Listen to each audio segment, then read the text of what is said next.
Brian and Kenzie in the morning. And Chicago's alternative all day. Q101. It's Brian and Kenzie on Q101 live from Universal Orlando Resort. It's time for Case's movie review. As we mentioned, it was the first ride we all went on together, the E.T. ride. And Jimmy and Hammond said he's been on that ride with his family before and thought about Case being on that, not seeing the movie, and how weird it must have been.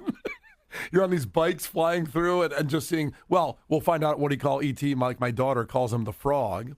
But thanks for checking in from Hammond today, Jimmy. And this is the movie review of E.T. And we started off as we always do.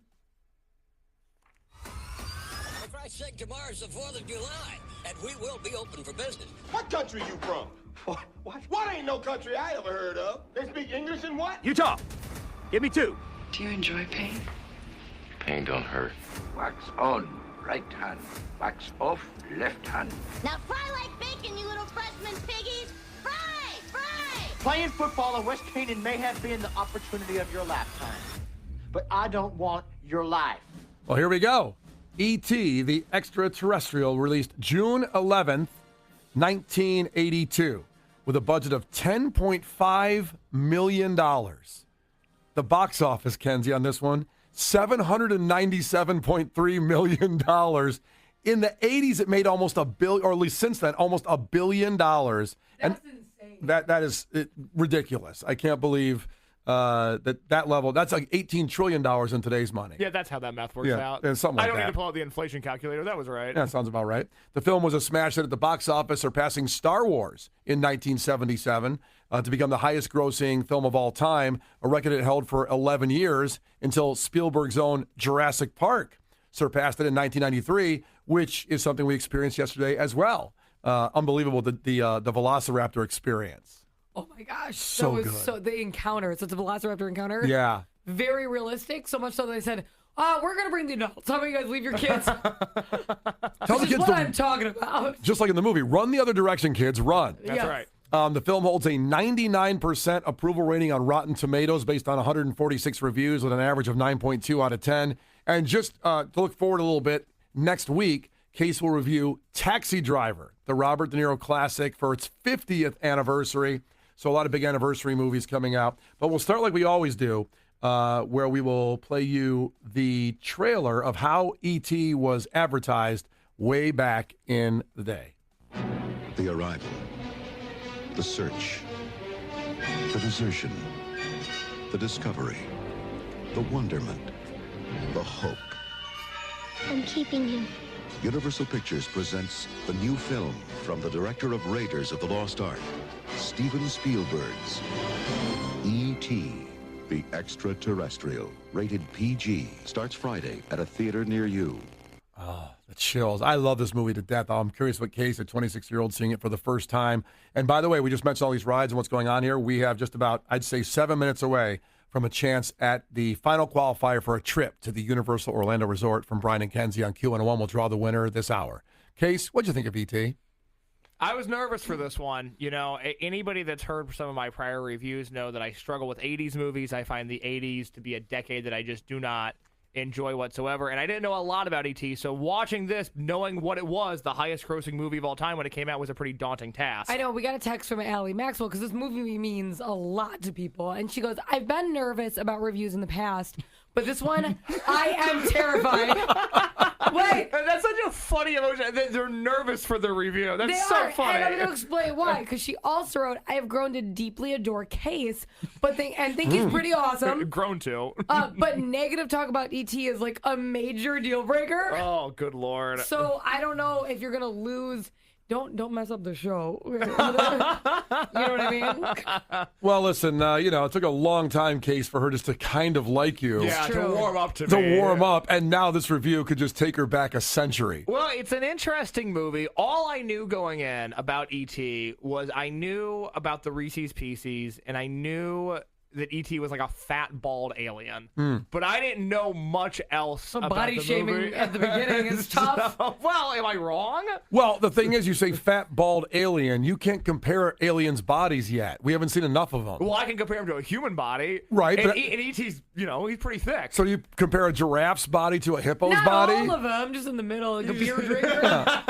I mean, they're different, different species. But if I compare E.T.'s body to my body, I have to say, at this current stage of my life, I'm a little thinner than E.T. is. Okay, but put some respect on him, because last year you couldn't have said that. So be nice.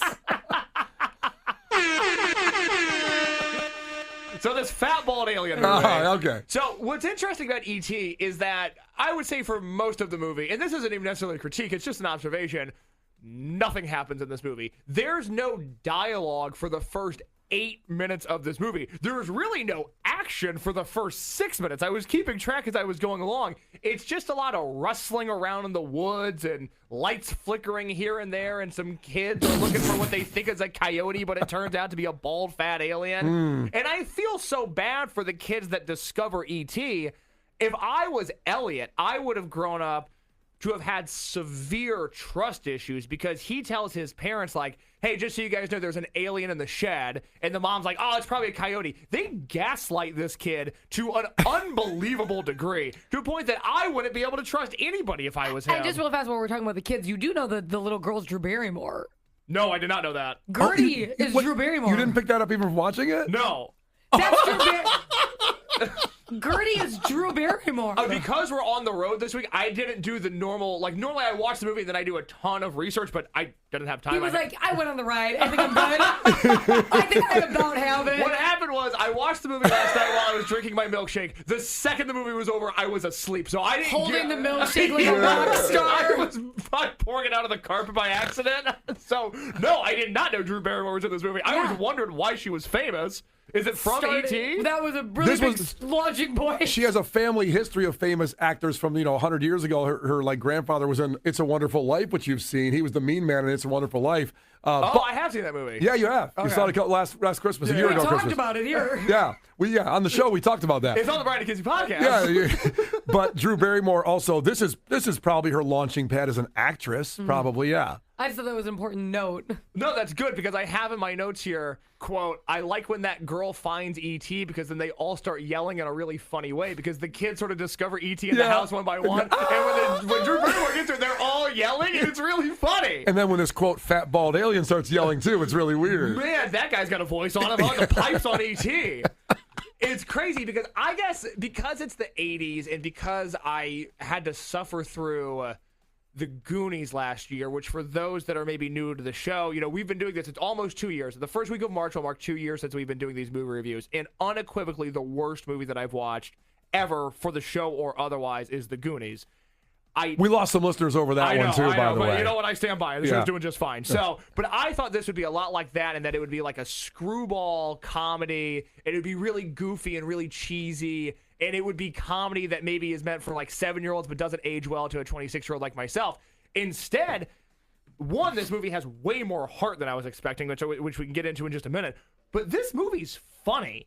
When E.T. goes downstairs and gets the robe and cracks open the Coors and starts drinking TV, that's hilarious. Yes, it is. I wanted the whole movie to be E.T. in the bathrobe, hanging out, cracking open a cold one. Yeah. It's like he's watching TV the way Beavis and Butthead watch TV, and I wanted the whole movie to be that. I wanted it to like light up a joint. I was like, E.T., get comfy, man. You've been in space for so long. Get down to Earth, crack open a cold one. They should have done a sequel, E.T.'s Excellent Adventure, and then a side movie. It's a stoner comedy with E.T.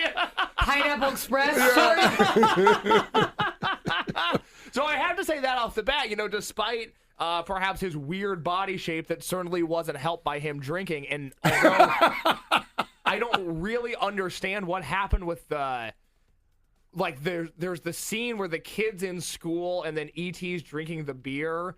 And I don't really understand what happens in that scene, because they start throwing, like, he turns on Tom and Jerry, but then the kids start throwing frogs out the window. And I don't really understand what happened in that scene, but I liked it. It was fun to look at. Do you know what scene I'm talking about, Kenzie? Yes. Okay. Do you know what happened? I haven't seen this movie since I was 6. Okay. So I don't know if my 6-year-old breakdown is going to be as insightful. Brian, you said you love this movie. Do you know what I'm talking about? When they throw the frogs out the window, they're in science class, and they're like kissing each other, and then they throw frogs out the window. Do you know what happened there? What? I don't remember. I don't know exactly what happened either. I don't remember. I don't. Okay, maybe it was higher art that I wasn't meant to. Maybe it's abstract art. I don't know.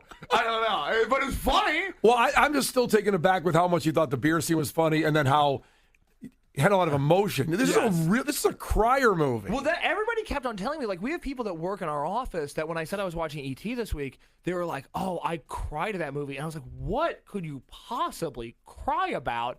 And then I saw him in the bathrobe drinking the beer, and I laughed so hard I cried. I go, now everybody must be crying during that scene. That's really funny. Yeah. But there's a lot of heart to E.T. that I think we can discuss after we hook people up with a trip to Universal Orlando Resort and get them on that E.T. ride. Because you have to get on that ride. It's Which fabulous. is so fun. I love that ride. So here's what we're doing right now, and he will have to finish the fully finished review of E.T. But we, Brian and Kenzie and Q101, are sending you right here where we are now, our last day here, to Universal Orlando Resort. Caller 10 right now, 312-591-8300, has a chance at the grand prize trip, which will draw that winner coming up in just about 25 minutes. So one lucky winner gets one trip for 4 people here to Orlando, Florida, provided by Spirit Ground. That'll be the airline, the ground transportation between airport and hotel. You get that. You also get the 4-night stay at Universal Terra Luna Resort, admission to Universal Studios Florida, Universal Islands of Adventure, Universal Volcano Bay, the water park, plus a 1-day at Universal Epic Adventure, the newest, most incredible park in the world. And you get all that, 312-591-8300. Call right now, caller 10. You get a chance at that trip that will draw before we get out of this hour with Brian and Kenzie on Q101 live from Universal Orlando Resort. The Brian and Kenzie Show. On Q101. The Brian and Kenzie Show. On Q101. Brian and Kenzie on Q101. We have our last qualifier for our trip to Universal Orlando Resort. We've been broadcasting live all week. So that's the last qualifier this week. To remind you, we're doing this for the next 5 weeks, right around this time at 8:10. We'll ask for qualifiers, and on Fridays we will draw the winner, meaning in just about 15 minutes, just after 9:30, we will draw the winner of the first 4-night trip from Brian and Kenzie and Q101 and the great Universal Orlando Resort. You will get to come here and experience what it's been a joy. This whole last 3 days has been amazing. So, again, 5 weeks of this coming up at 8:10, but we'll draw the winner shortly. And we want Case to wrap up and give the final conclusion and any more final comments on E.T. as he got to ride the ride and not knowing the movie. Our first day here, our first minute in the park, that's what we did. And Case, where are you at now with this movie? Well, I want to clarify because I was talking about the frog scene earlier, and I was a little confused on what was happening there where the kids were throwing frogs out the window, and I want to thank Elizabeth at 708 for checking in because she said, Case, E.T. and Elliot are bonded, which that was a whole big revelation in this movie. She said, so when he's getting drunk, Elliot's in science class feeling tipsy. When E.T. sees the romantic TV scene, Elliot kisses the girl, and that's how the frog stuff comes into it as well, where they're trying to free the frogs from the dissection. So on my first viewing of E.T., because it is such high art, I didn't know if I don't think I fully put all of that together, but I do appreciate these 7,000 people that checked in to explain the frog scene to me on the text line. I understand E.T. a little bit more now. As I speed run through some of my final notes here, yes, it turns out that E.T. and Elliot are connected, which is crazy. The odds of you being connected to an alien. I mean, maybe we're all connected to aliens and we just don't know who our aliens are. Our other bald, fat aliens haven't arrived yet. Yeah. But his where's did. my bald, fat alien? You know what I'm saying? On the way. Probably hovering over the place right now. So again, the parts of E.T. that I enjoyed the most are when E.T. is the most human. I really like when the mom comes home from the grocery store and the daughter, who apparently is Drew Barrymore. No, not apparently. 100%. Wants to show the mom E.T., but the mom opens the fridge door and smacks E.T. with the fridge door and he topples over. And then every time, like, E.T.'s about to be in front of the mom turns around and then they keep on missing each other. And it's a really fun cat and mouse game. It really delivers. And if I was the mom and I would have saw E.T. then, I would have been like, oh, great, my kids brought home a fat, bald alien. I'm so excited. The problem is that when the mom finally finds E.T., he's all sick and gross looking. Yeah, and sad. We all go through our struggles, but man, when he got sick, he looked gnarly. Not good. It made me sad too. I wanted the guy to have some pep in himself. I wanted to get a Coors Light and light up a joint and have a good time. Well, maybe Such a kind alien. Well, maybe that's showing the scary and depths of alcohol. You know, his sickness. Is he in Motley Crue now? He's having withdrawals? It's behind the music. He was mainlining Coors Light. Coming up next on Behind the Music, E.T. bites off more than he can chew. And later, he's resurrected. Hangs out with Motley Crue. So he E.T. gets sick. Elliot gets sick.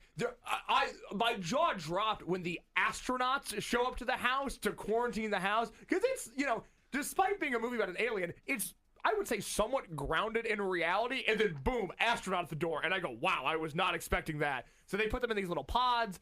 Elliot starts to get better. E.T. starts to get worse. They find out they're connected. Oh, my God, all of a sudden E.T. is better because Elliot's, like, nice to him or whatever, which is really the ultimate medicine, kindness. Right.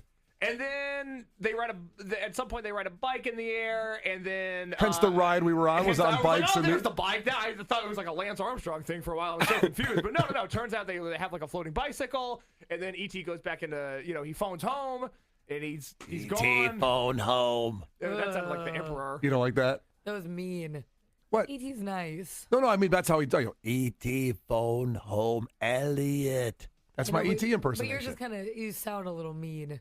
Oh. I wouldn't let you in my house if you were an alien. That's true. Kenzie, can I come in? No. I'm a nice, fat, bald alien. You were almost 100% right for alien.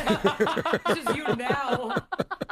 Let's just say that's no Johnny Carson of yours. No, I'm sorry. But E.T., it's really funny when E.T. is being a human. It's really sad when he gets sick. It does not have the corniness that a lot of 80s movies are plagued with. I think the technology of it with all the restoration they've done, I think that holds up pretty well. I have to be honest, I was kind of dreading watching this movie. I thought I was going to hate it. I think you, Brian, you thought that I was going to hate it. I did.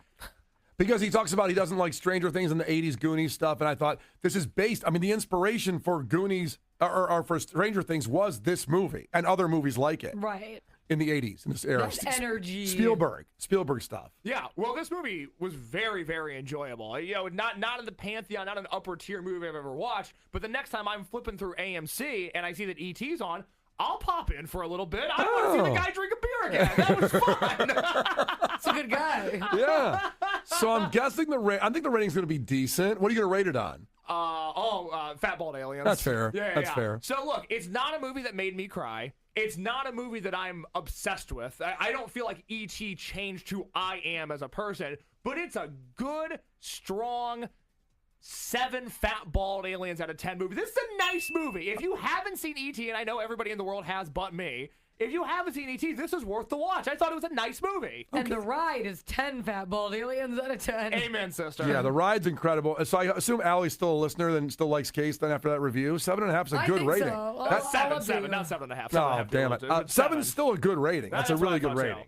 There you go. Case's movie review of E.T. If you came in at the end of it, go back to the podcast. You can hear the whole thing. Coming up here, we will draw a winner after all the qualifiers this week of a incredible exclusive trip from Brian and Kenzie to Universal Orlando Resort.